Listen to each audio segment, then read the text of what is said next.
This presentation of 4 Deep Sports Talk is brought to you by PTU Clinic. Find out about Bridgewater and Buzzards Bay's newest physical therapy clinic and what they have to offer at ptuclinic.com.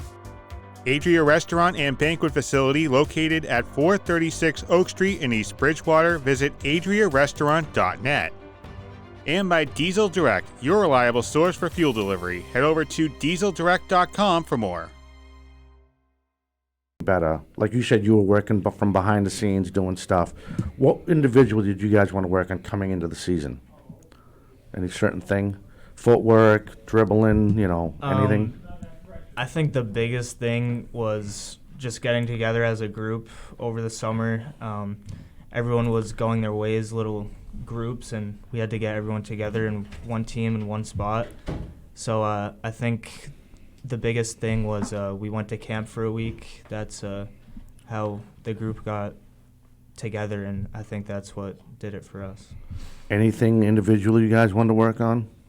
Yeah, so for me, I'd say going into the season, people said we wouldn't be what we were last year, and that was like the outside looking in. But I think being on the team and being a leader, I realized like what we had, and not everyone saw it. So I think that the biggest thing for me, like I wanted to lead, but I didn't want people to settle because they see what everyone else is saying about us. And so I didn't want them to drop their levels. So I always tried to keep the team like on top of everything. And I was always trying to just push them as much as I can because I know what we had. And I know the whole group knew what we had as well. And we knew what we were capable of. And Nice. I would say something that's super important before the season.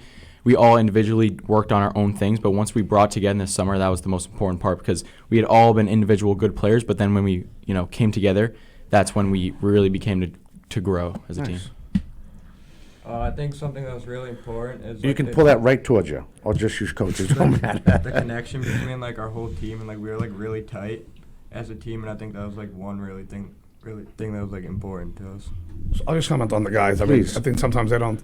I think their drive and their desire, each one of these right here show a tremendous amount of like leadership by example, right? And I think for me, one thing that they don't give themselves enough credit, they came in very, very fit. So at the end of the day, they talk about the mental game, which was a massive capacity that we did dominate a bit.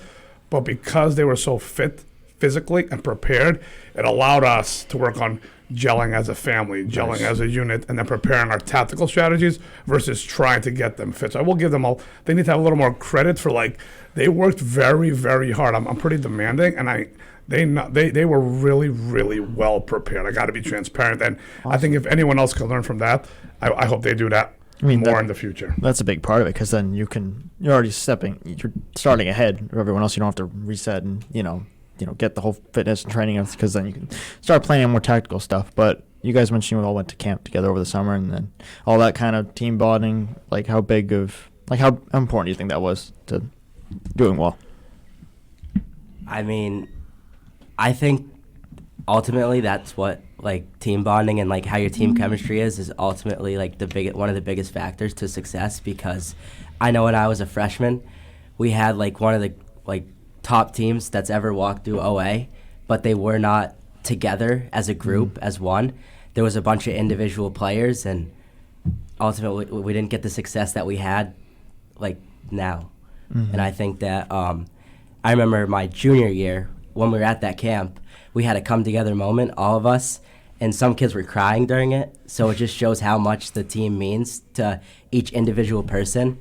And when they realize how much everyone cares and everyone wants it for each other, not for themselves, because the kid who was crying, he was a kid who wasn't a starter, didn't really play a lot, but he was the one crying.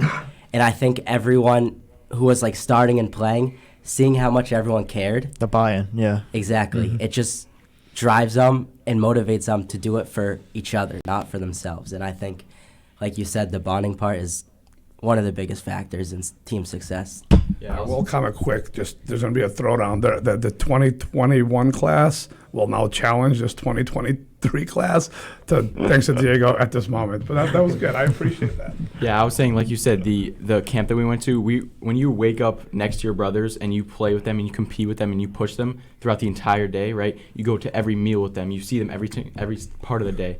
And when you do that for a week, there's nothing more that can create a stronger bond. Like, you're pushing each other to be the absolute best. And so when we come back, we're so much more prepared than any other team because of that, you know? Mm-hmm. I definitely got to get a picture of the rings that Coach has on his hand. I just saw that. And someone else is wearing a state champion. All you guys wearing your rings? I don't have mine now. No. It's in Diego's is in a museum somewhere. That's awesome. That's awesome. If you want to call in 222-1320. We have the Massachusetts back-to-back Division II state champions from Oliver Ames High School. And to add to Maddie's question, as far as gelling and all that, how do you, now you were a captain last year, Yeah. and you're a captain this year, right? Who else is, do you have another captain for this year? Yeah, Right. me and my brother. You and your brother? So I want to know from you two guys, what did you learn from this young man to your left that you're going to carry over, or maybe even add something he might have forgot, to keep these kids motivated, to have them believe? Because the hardest thing is, I mean, Coach will tell you, when we were our age, I don't know how Coach is, maybe I shouldn't add him in my category, but there was a lot of picking on. There was a lot of, picking on kids. It wasn't like helping out the junior kids, and you get those kids that are not just seniors, you get junior sophomores that can compete at the varsity level. But you got to keep them motivated. You got to let them know thare part of the team. How are you guys looking to carry that on into this season? That's a good question. I would say that I remember throughout the season, we were winning a lot. And so some teams get complacent, when we're winning and we keep just destroying teams. Both of them, they never let us do that. They were keeping us on our toes every single practice, never got comfortable, never were satisfied until the very end, until the very last win, And that's what you have to keep motivating. Our goal was to win the championship, and that's our only goal, right? There are little steps along the way, but that's the most important thing. And so until we get that, the motivation is at an ultimate high. Excellent. I think one thing that Diego really did, he pushed us a lot, especially like me, because like I played like right in front of him. Like every time like I messed up, like he would always let me know, and like I feel like that would always drive me to be like better. There you go. All right, we're going to take our first break, as long as I can do it the right way. You got it. I believe it. You have faith? It's been a while. It's been a while. You are listening and watching 4 Deep Sports Talk here on the news station, 1320 AM WARA, and online, all one word, 4deepsportstalk.com. We have the back-to-back Division II Massachusetts boys soccer state champions from Oliver Ames High School. We'll be back with them and more right after this. Therapy U. I'm Kelly Duggan, Doctor of Physical Therapy and the owner of PTU Clinic. Here at PTU, you're more than a patient and we're more than physical therapy. We offer massage, physical therapy, occupational therapy, personal training, and sport-specific performance training. We treat people and athletes of all ages and all levels of experience. Our beautiful 4,500 square foot facility located at 75 Scotland Boulevard in Bridgewater, Mass. is unlike any clinic you've seen. Our large space, along with our new COVID guidelines, allow us to treat you in the safest way. Your success in meeting your goals is our top priority. Whether you're recovering from a surgery or you're elevating your performance, we are the right clinic for you. Call us at 508-697-2000 or email us at ptuclinic@gmail.com. Check out our website at www.ptuclinic.com. My junior year of college, I decided I wanted to be a truck driver. So my uncle, he works here for like 40 plus years, and he said, choose Diesel Direct, don't go nowhere else. Lo que me inspiró a mí fue mi hijastro, cuando él se graduó con su CDF. I was telling my stepdad and my brother, hey, this is probably one of the best jobs I've ever had. And I was showing them the type of income that I was making. The equipment that we have at Diesel Direct is the best. I aim to go in the big unit, the tractor trailer, so I'm trying to work myself up. I never really had a career before this, but I just want to do my job well and be accepted. And I feel like a lot of people, that's all they want, right? And you definitely get that here.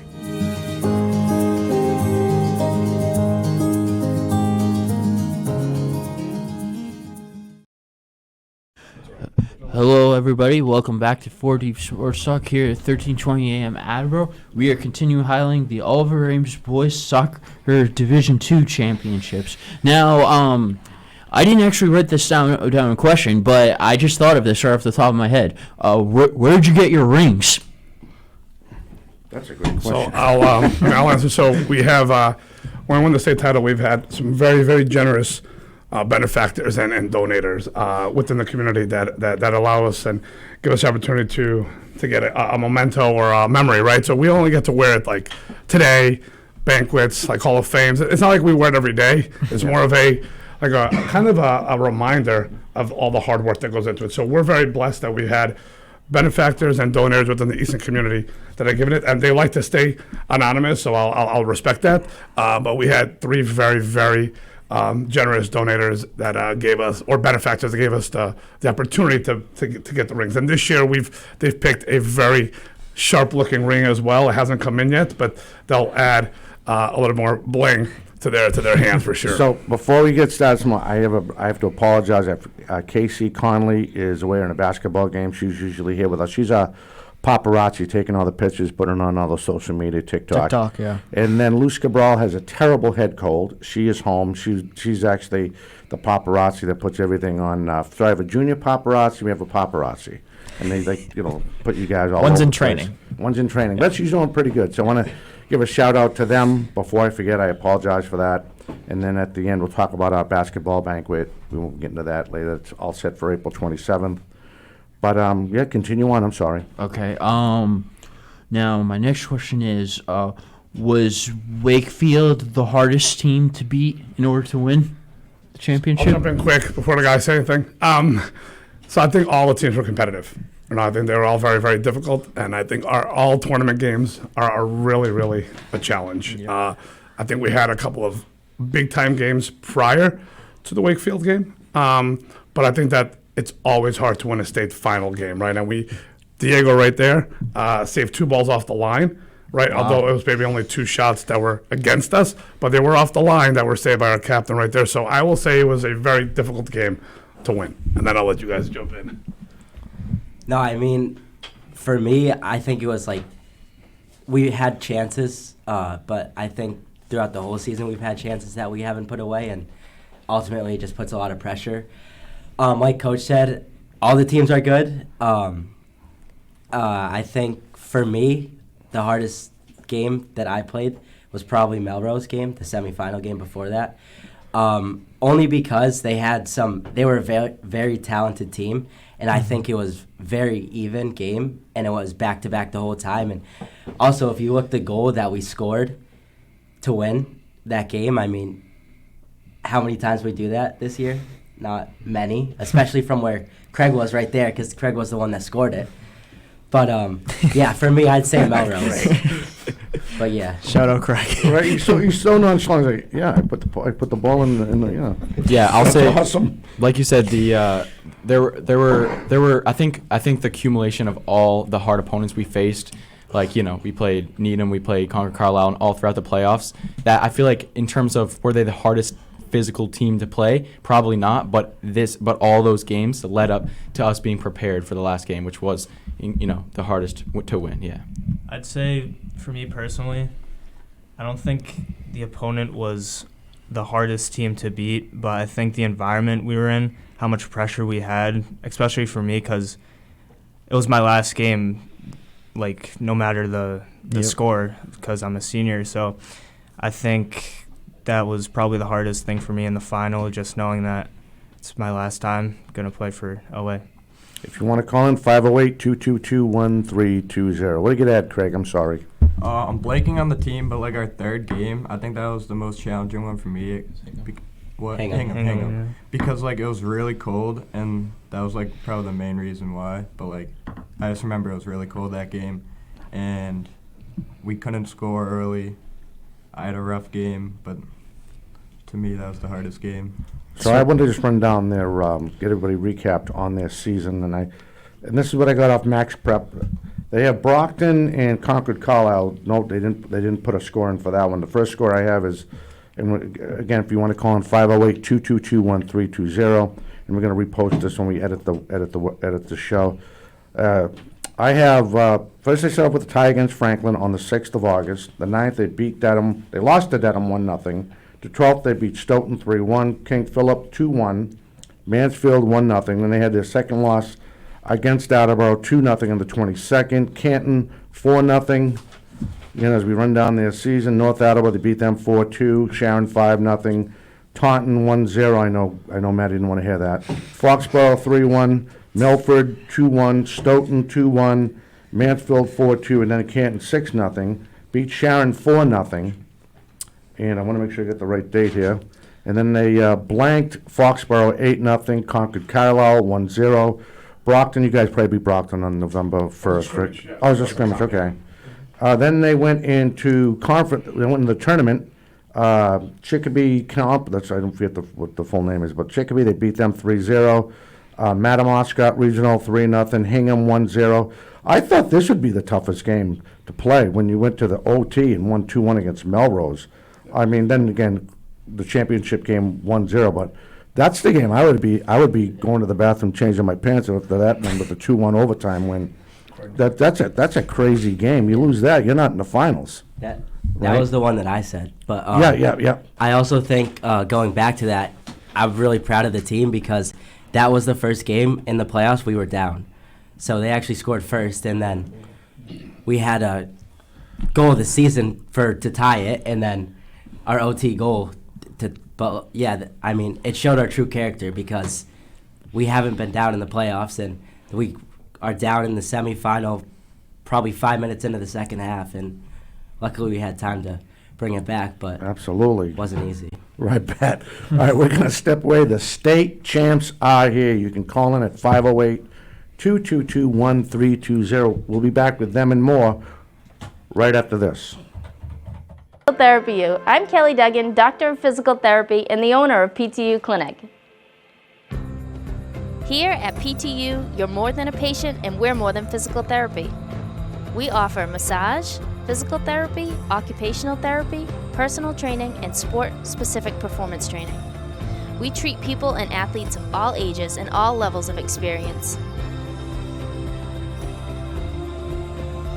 Our beautiful 4,500 square foot facility located at 75 Scotland Boulevard in Bridgewater, Mass. is unlike any clinic you've seen. Our large space, along with our new COVID guidelines, allow us to treat you in the safest way. Your success in meeting your goals is our top priority. Whether you're recovering from a surgery or you're elevating your performance, we are the right clinic for you. Call us at 508-697-2000 or email us at ptuclinic@gmail.com. Check out our website at www.ptuclinic.com. My junior year of college, I decided I wanted to be a truck driver. So my uncle, he works here for like 40 plus years, and he said, choose Diesel Direct, don't go nowhere else. Lo que me inspiró a mí fue mi hijastro cuando él se graduó con su CDE. I was telling my stepdad and my brother, hey, you know, this is probably one of the best jobs I've ever had. And I was showing them the type of income that I was making. The equipment that we have at Diesel Direct is the best. I aim to go in the big unit, the tractor trailer, so I'm trying to work myself up. I never really had a career before this, but I just want to do my job well and be accepted. And I feel like a lot of people, that's all they want, right? And you definitely get that here.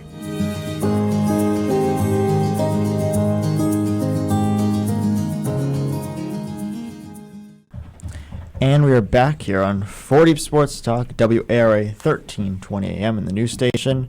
We have Dominic Damiano make his return back to the board. No smokes. It's all good. And Justin Ferreira and the Oliver Ames Division II state champions. So I want to lead off with this. So that championship game, you guys talked about it. The atmosphere is all obviously crazy. Some of you guys, it's the last game of that you're going to play in high school. And that last goal when you scored, just take us back to that and kind of the emotions and how that experience. Yeah, so for me, when we scored that goal, I didn't know what to do because we scored it at the other end. Yeah.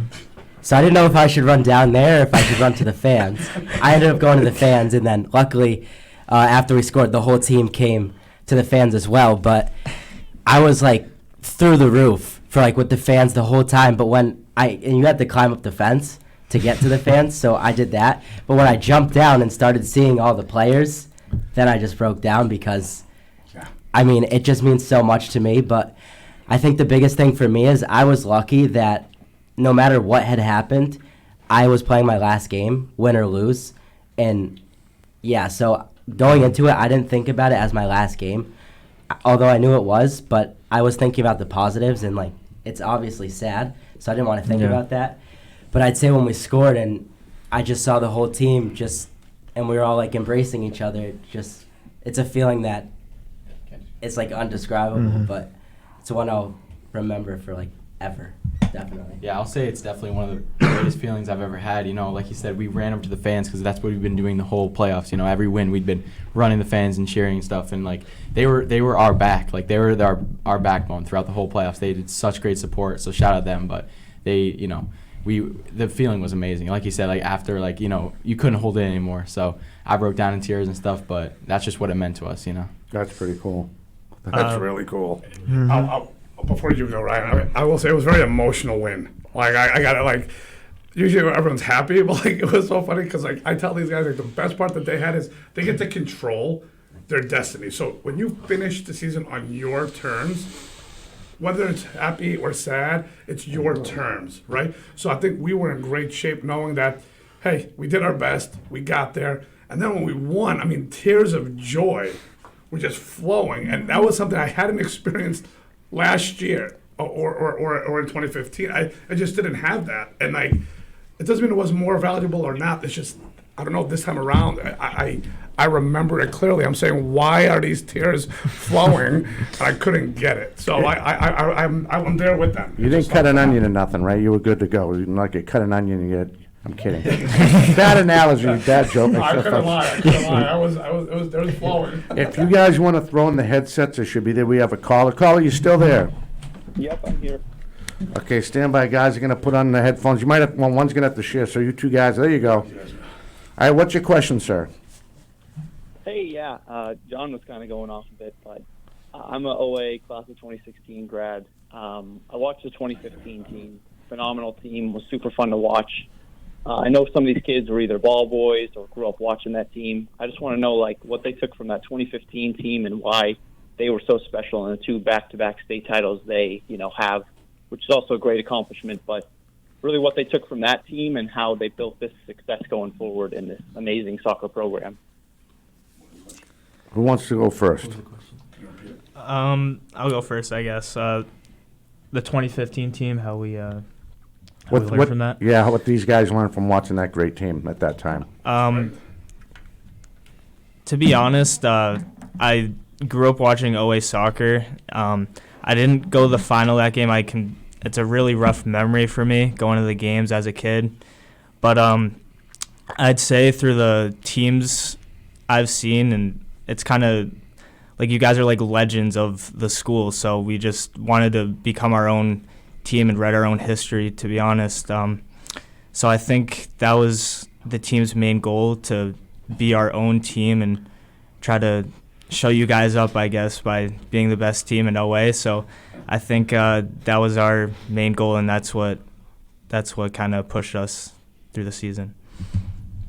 Go ahead. Yeah, so for me, I'll just keep it short because I wasn't even in the town of Easton in 2015.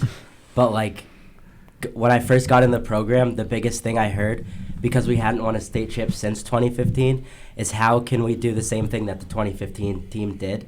And I think that talking about them a lot drove the team a lot and motivated them a lot to be like the 2015 team and win a state championship, but do it in their own way. So I think that throughout my 4 years, we just wanted to, like Ryan said, write our own story. That's cool. Yeah. Craig, you want to add to that? Do you have something to come to mind, or? I agree with what Diego said, just like creating our own path, and like we always were inspired by that team, but we just wanted to be like our own team and like win. Caller, do you have another question for the guys? Yeah, I'd love to two-part that. Please. You guys have created your own history. You always will be in history. What can you do going forward? You know, you've had alums come back and speak. You've been there. Like, how can you keep this program going for the future years to keep winning and have successful futures? Yeah, I'll go first. I'll say that, you know, success at OA it's been there recently, and the only way that we can keep moving forward is, yes, to remember what we've done, but also build off that. You know, like, not just we can reminisce, but not in a like, oh, that was the past way. Like, we use that. We have to use that as, you know, fuel for the future, and to look and to get more of that success. That's all we want, you know. So let me just jump in quick. I mean, that wasn't able to answer the 25-15 question. I will say, like, I think the 2015 laid a massive foundation for what our program it was a kind of stepping stones until then. And then when you have players like Keegan Nutt, Chris Romero, you know, Bamford and Mallers, and then the Cardozas and Carrolls. I mean, there's so many Velas and Galbados and McCormicks and all those guys, right? Alvarado's. Like, we were a very strong team, and we won with different skill sets. So I think having that support, to me, was amazing. I don't know if you guys know this, but when we won in Lynn, it was 2015. Okay. So when we went back and won again this year, 2013 in Lynn, we had about 10 guys from that 2015 team in the stands watching. That's awesome. So we have a photo of that at the end. I'll try to find that. So that was really an amazing gesture of, like, kind of the family we try to build here, right? And then I don't know what that last question was that you just got. How to build in success. But I think that this is what the stepping stones and how everything kind of builds upon itself that we try to do here. Listen, right now we're heroes, right? But we can lose next year or 2 years from now when people are like, oh, John doesn't know what he's doing. Like, that's the coach's life. Yeah, I go from hero to zero in like 2 seconds. That's right, Bill Belichick. Yeah, right now I enjoy it, right? I enjoy it. But, like, it's not like we're going to change our process. Of, like, we'll try to build family. We'll try to get better. We'll do the BGSA stuff. We'll do the camp stuff. We'll do the team building stuff. We all do it. It's just, it's got to be morphed and changed based on, like, the needs of the players, right? And sometimes we'll win. Sometimes we won't. Right now, I'll just enjoy the ride that I've got amazing players, and they want to do successful. I want to be successful, so I'm a part of that. So I just want to jump in quick on that. Thanks, guys. Caller, thank you for the call. No problem at all. Thanks for having me on. Absolutely. Have a good weekend. You too. I just wanted to jump in. So that was he from the class of 15? 15. So that goes back a few years. So I just wanted to ask, how do you think this program has stayed so consistently, like, good year after year after year? I'll say it. Coach right here. That's all it is. I'll say that. How's it been? That's pretty good. I like that. That's awesome. Yeah, I think of course, John is, like, the main thing, but I think for players coming in, they realize what the OA program is. So I think it's not a coincidence how OA has good players every year.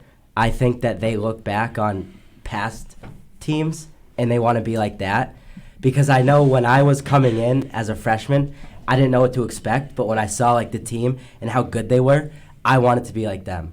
So then that whole summer, I was going to the fields every day and trying to work on myself as much as I could. So, of course, John is, like, because he's the coach of it, he does all the tactics, all the scouting, all the game plans, the practices, all that, gets us ready and all that. But I do think that us as players, we should give ourselves credit because we put in the work that we need to. And like I said, it's not a coincidence how OA always has, like, good players. Yeah. Tell you, the big thing is you don't have to worry about the private schools. I won't mention any names because they love to steal good players. So, I mean, funny enough, we've lost kids. We have kids that have gone MLS Next. We've got kids who have gone to private schools, but these guys are still establish themselves. Like, just so we're clear, like, we lost. I mean, listen, an All-American left and went to play MLS Next, right? And he would have been back this past year, right? Just committed to Georgetown. Yeah. He would have been here this year as well. We lost another kid who was an All-State player who went to another private school. We would have had him this year as well. But these guys, we didn't need it. They had themselves. I mean, I appreciate the kind sentiments, but, like, for me, I can only coach when I have great people, right? I can only coach what I have in front of me. At the end of the day, we can have tactics, we can have stuff, but if I don't enjoy it and want to be there, like, all the time, it doesn't work. Like, these guys were family. We joke around about it, and people are like, oh, you guys say family. We are family. Like, family have hard times too. It wasn't all sunshine and roses, just so we're clear. I buried them at times. And sometimes they were not happy about it, right? But it's part of life. Like, sometimes things go on. I think my biggest thing is these boys, I say, but like these young men leave this program and they will be the leaders of the future. They will be coaches, family men, fathers. They'll be amazing leaders. They'll be CEOs. Some Right. might be president for all I know. Like they're that good, and that's my goal, right? And I think they're very kind to say it's me, but like it's us, right? I think it's always been about us and we, and not them or him, right? I think that's what's always made us different, and people sometimes don't believe it, but that is how we get to where we are. I believe that it's you guys that make us that team. That's exactly what Bill Belichick used to say when he won all those world titles. All about the players. All the players. You can put them in the right spot, and as long as they get it, good things are going to happen, you know? All right, we are getting ready to take our third break. Is that our third break? Yeah, close to it, right? Yeah. Yeah, we're about to take our third break. If you want to call in, 508-222-1320. We had the back-to-back Massachusetts Division II boys soccer state champions from all of the Ames High School. We will be back with them and more right after this. Again, you can call in 508-222-1320. As long as I don't burn this board up by touching the wrong button. Oh boy, am I out of practice. All right, we'll be back with them and more right after this.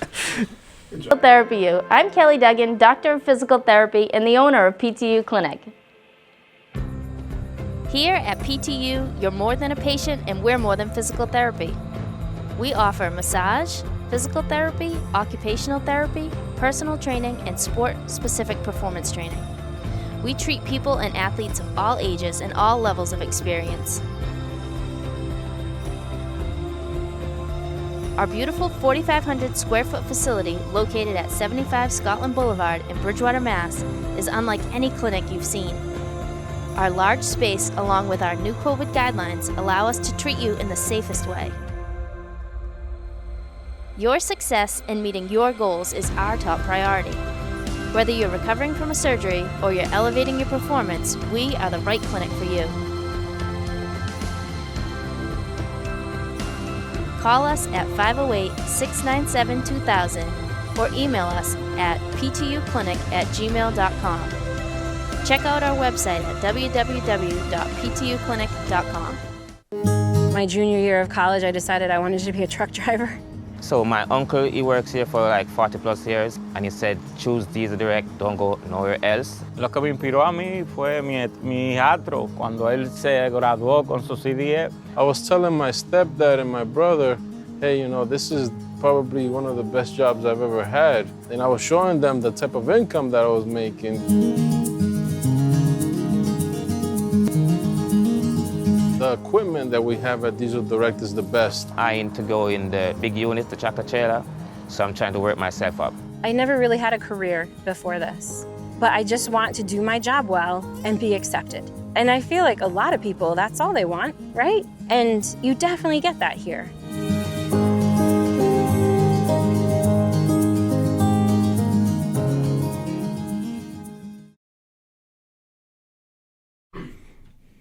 Welcome back to 4 Deep Short Suck here at the news station 1320 AM Attleboro.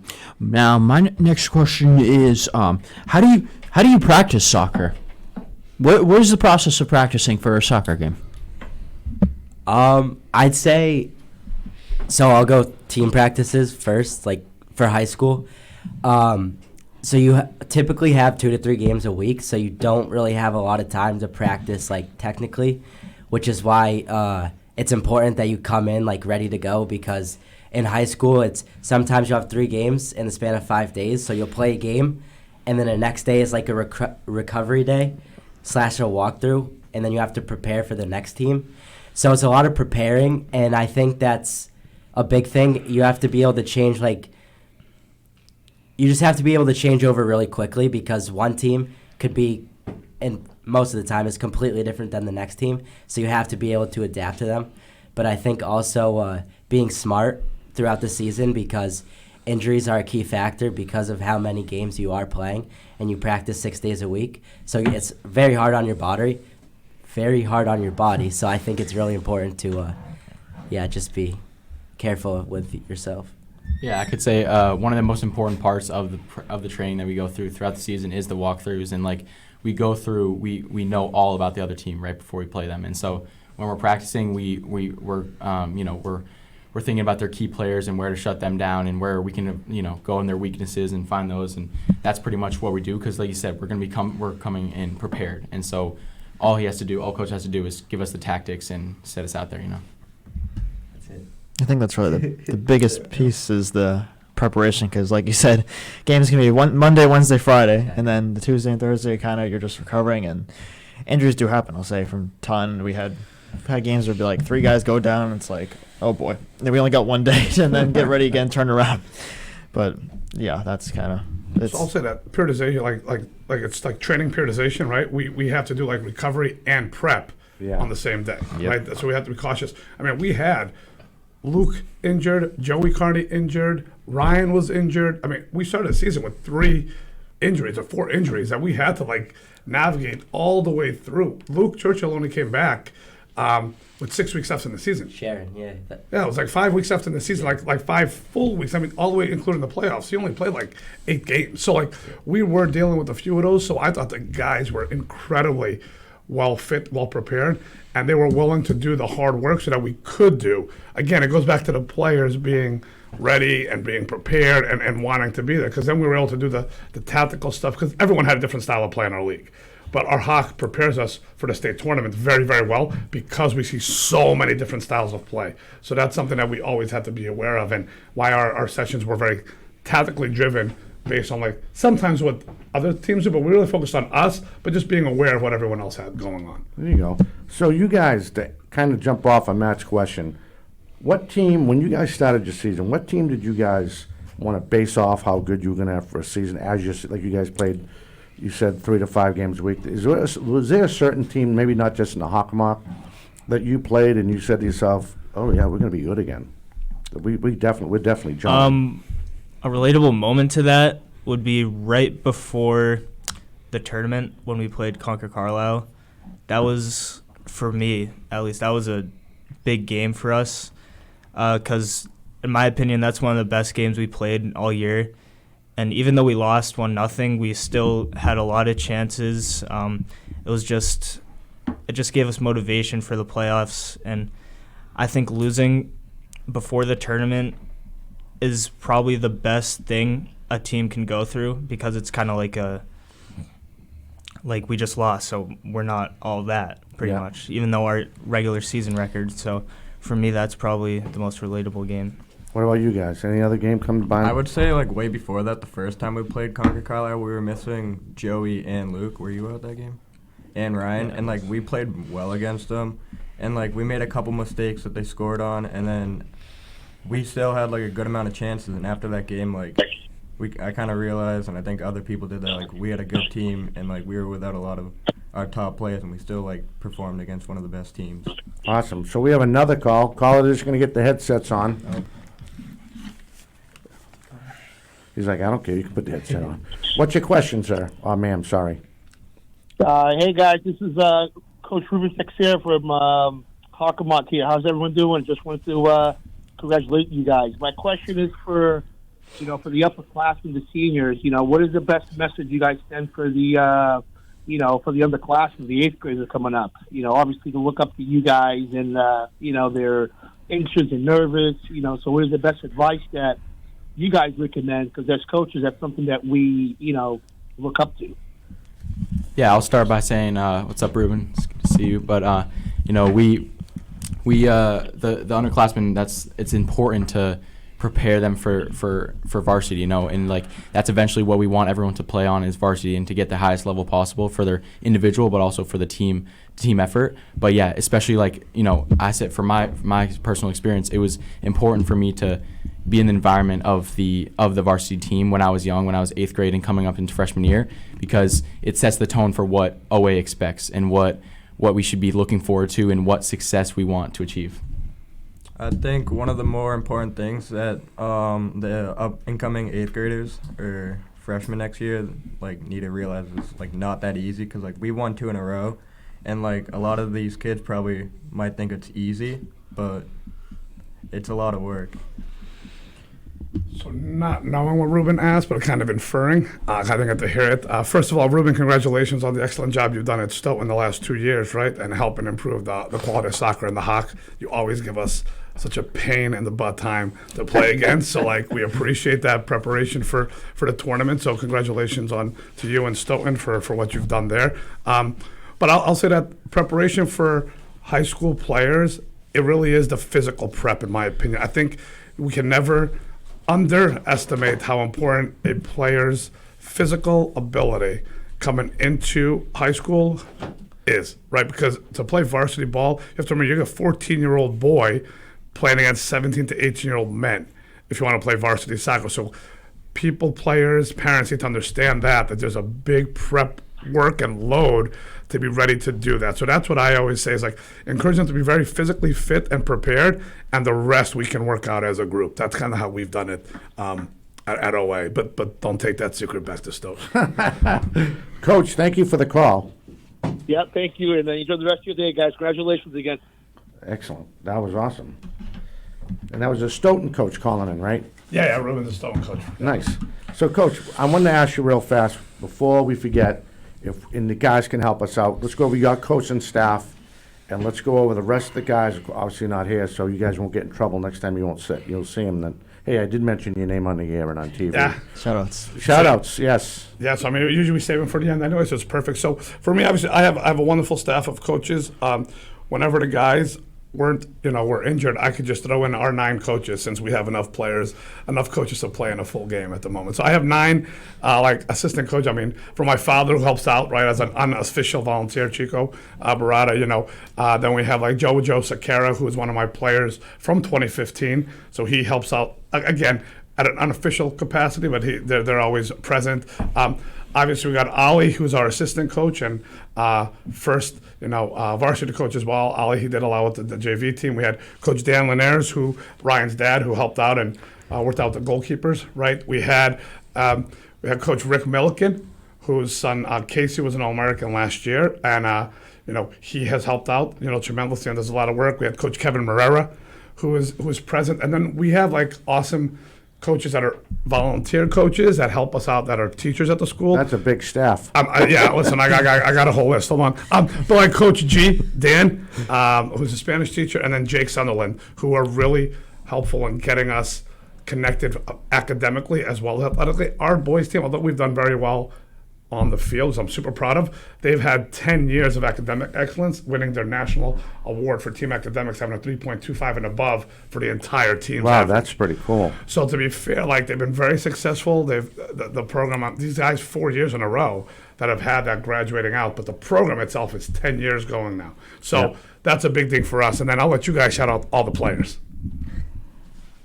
I'll go just the defense because that's where I played last year. But obviously, me and Diego, and then Luke and Nikki. Luke came in late of the season, so shout out Luke. But he did really well, and he played a couple games of the regular season. And then the whole playoffs, he was super instrumental. He didn't exactly. He was injured, so he came. He had a boot. He had a strap on, so he did what he needed to do, and was super helpful in the playoffs. And then Nikki, so he was probably one of our underclassmen of the year. He played pretty well.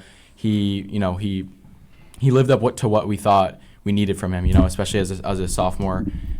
He did really well. And then Zach and Drew, our goalies, they did really well. Our defense overall the whole season, that's what we stemmed from. Nice, thank you.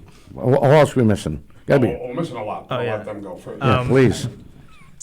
I'll go with midfield. Me and Craig, midfield. Then we had Joey, striker, Mike Mirage, right wing, and Cyrus, left wing.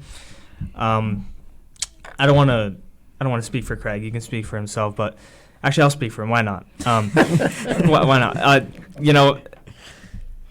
Sometimes he would, be lazy. Like he was saying, Diego would always talk to him, but to be honest, I think he fit the 8 role perfectly. He was always there, always where the ball was. He was I think we call him a octopus or something, a squid during the season because he was everywhere, always where the ball was. Just looking at him on the field, doesn't look like a player that would be super physical, but he has a different physical capacity when you look at him. Joey, our our hero, I'd say, in the state final. Came up big in the playoffs. I think he scored 7 goals. Was a big player for us. Senior leader, even though he wasn't a captain, he was a leader on the team. I'd say Mike Mirage was a good fill-in player too. He helped a lot. Against Hingham, he scored the game-winning goal. He came up big in the playoffs as well. And Cyrus, he's coming back next year. He was a sophomore, so he'll be a junior next year. He's definitely got potential. He showed it last year, and I think he did a great job his sophomore year too. I hope I didn't mess this up. We got about 13 seconds, but the clock says 12:53. But keep on. If we get cut off, you'll hear. Unsung hero would be out of the midfield. Like, we don't realize how much work he did. Braden Blast, someone who was phenomenal. And they're like, so Aiden Byers is a goalkeeper backup. Zach Gilson was one of our backup goalkeepers. You have Chris Davis up front to provide a good atmosphere for us.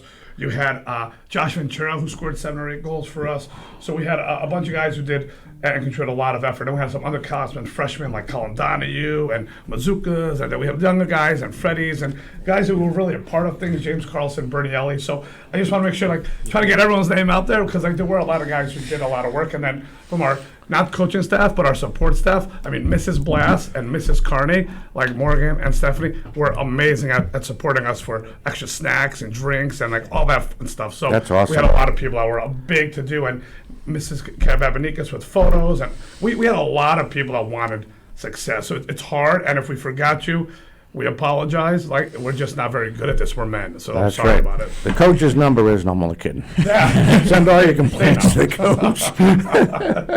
I just wanted to ask one more thing. If Absolutely, we got time. Okay, so do you guys, this might be a tough question, not on the spot, but you guys have one piece of maybe advice you've been given or lesson from a coach or anything like that? Or a parent or a relative or someone. Anything. Yeah.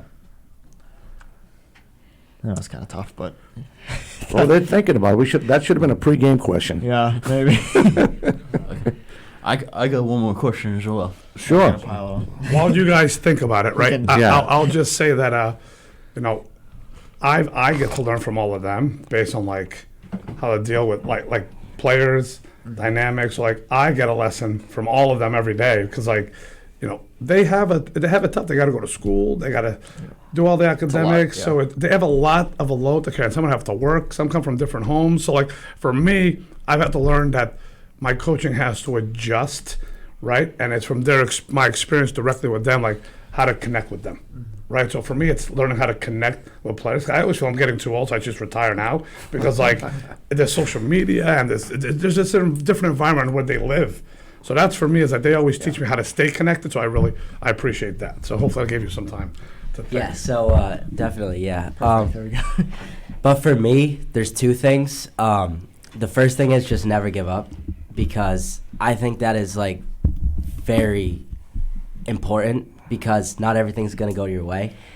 And so the second thing leading into that is there's always light at the end of the tunnel, because like I said, it's never easy. Your toughest times really shapes you as a person. But no matter what you're going through, whether it's sports, just in general, mentally, all that, just know that there's good at the end of whatever you're going for. So that's why you always should never give up. Just keep pushing, and just everything will get better. But also, something that motivates me is just my mom, because she's a single mom. So she's my best friend. I talk to her about everything. Me and her relationship is just I couldn't ask for anything else. But I think she motivates me every day because of how hard she works for me to succeed. Yep. And at whatever I do in life, I want to be able to give back to her, and I think she's a big part of who I am, and she's half of who I am, because I look up to her every day, and yeah, so shout out my mom. That's a great question. We just have one caller. I know we have 2 callers on the line. If you could go just real fast, maybe give a shout out, because we're running out of time. Hello. Hey, how are you? All right, go first, sir. Hey, yeah, this is Aaron here. Boys, again, obviously I was very fortunate to watch you guys all season, and, great success. But if we were hypothetically to put the 2015 team, 22 team, and 23 team in a tournament, who would come out on top? All right, that's one question. Thank you for the call. Then we have to hit the other lady. Young lady, you still on the line? Yeah. Yes, what's your question? What do you like best about your coach? There you go. What do you like best about your... Oh, they're all turning red now. I mean, All right, thank you for the call. So the second question I'll answer first. What I like best about Coach John, I'd say, is his intensity. I think that like he brings the best out of everyone, every single practice, every game, and just like a time this happened was Stoughton. It's never easy with him, but I remember he was matching the Stoughton coach intensity. I'll just say that, and they were going back and forth, and I think that brought out the best in the team, and it ended up paying off. So yeah. Awesome. We get we got less than a minute. Anyone want to elaborate on the last question? The first question, the last question. The 2023 team, because like we had so much depth and like there was just so many like talented players on that team. Oh, there you go. We just want to get out our Hall of Famers. We are doing our banquet on April 27th. Want to make sure we get that out at Audrey's Restaurant. Congratulations to Jim Kelleher from Abington High School, football coach. Ahmed Colombo, who passed away a while ago from Brockton High School. He's and Bob Fisher from Marshfield. Those are our Hall of Famers. I was going to play the music, but I couldn't multitask today. But again, I want to make sure I get out, Coach, you guys, everybody, all of us at 4 Deep Sports and the station, 1320 AMWAR. I want to say congrats. That was awesome. Just stop picking on Attleboro, I guess. That's probably what they want to say. But again, it was great to meet all you guys, Coach. It was great to meet you. And we will catch you next time. Everyone have a fantastic weekend. Thank you. Yep, thank you for having me. Thank you. This presentation of 4 Deep Sports Talk is brought to you by PTU Clinic. Find out about Bridgewater and Buzzards Bay's newest physical therapy clinic and what they have to offer at ptuclinic.com. Adria Restaurant and Banquet Facility located at 436 Oak Street in East Bridgewater. Visit adriarestaurant.net. And by Diesel Direct, your reliable source for fuel delivery. Head over to dieseldirect.com for more.